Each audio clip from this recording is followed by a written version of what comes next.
क्या आपने कभी महसूस किया है कि कुछ शब्द बस सुनते ही आपके भीतर एक अजीब सी शांति फैल जाती है?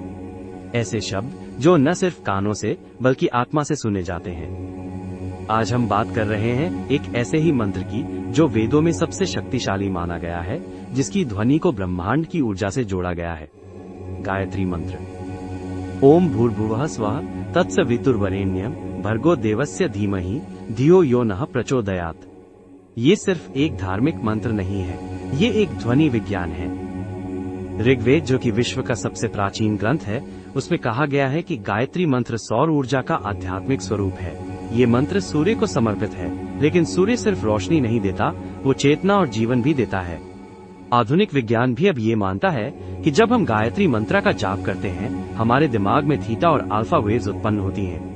येल और हार्वर्ड जैसी संस्थाओं की स्टडीज बताती हैं कि मंत्रा चांटिंग से तनाव के हार्मोन कोर्टिसोल में गिरावट आती है, ध्यान और एकाग्रता बढ़ती है और हमारी मानसिक स्थिति स्थिर होती है। यानी जो हमारे ऋषि हजारों साल पहले अनुभव से जानते थे, उसे आज के वैज्ञानिक भी इंस्ट्रूमेंट से साबित कर रहे हैं। अब जरा इस मंत्र को टुकड़ों में समझते हैं। ओम ब्रह्मांड की मूल ध्वनि, भूर्भुवः स्वः पृथ्वी, अंतरिक्ष और स्वर्गलोक, तत्सवितुर्वरेण्यम उस दिव्य ऊर्जा की उपासना जो प्रकाश देती है, भर्गो देवस्य धीमहि उस तेजस्विता पर ध्यान केंद्रित करना, धियो यो नः प्रचोदयात् हमारी बुद्धि को सही दिशा में प्रेरित करना। इसका सार ये है, हे दिव्य प्रकाश, हमें सही सोच दो, सही मार्ग दो और ऐसा विवेक दो जिससे हम सच्चा जीवन जी सके। अब सवाल ये है, क्या इस मंत्र को सुनना या जपना आज के समय में भी लाभदायक है? उत्तर है हाँ, और शायद पहले से भी ज्यादा। जब आप दिन की शुरुआत मोबाइल स्क्रीन से नहीं बल्कि गायत्री मंत्र से करेंगे, तो आपकी मेंटल क्लैरिटी, फोकस और एनर्जी लेवल में फर्क साफ महसूस होगा।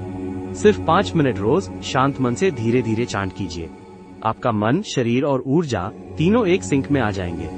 ये वही मंत्र है जिसे हमारे पूर्वज सनराइज से पहले जपते थे, जिसे ऋषियों ने संस्कृति का मूल कहा। गायत्री सिर्फ एक मंत्र नहीं, वो एक देवी भी है, वेदों की माता। कहा जाता है कि ब्रह्मा, विष्णु और महेश तीनों देवताओं की शक्तियां गायत्री से प्रेरित होती हैं। जब आप गायत्री मंत्र चांट करते हैं, आप कोई धार्मिक क्रिया नहीं कर रहे होते, आप अपने भीतर के सोर्स से कनेक्ट कर रहे होते हैं। इसका प्रभाव धीरे धीरे लेकिन गहराई से होता है। तो अगली बार जब आप इस मंत्र को सुने, तो सिर्फ शब्द मत सुनिए, ध्यान दीजिए, क्योंकि ये मंत्र नहीं, ये कंपन है जो आपको ब्रह्मांड से जोड़ता है। गायत्री मंत्र isn't just heard, it's experienced.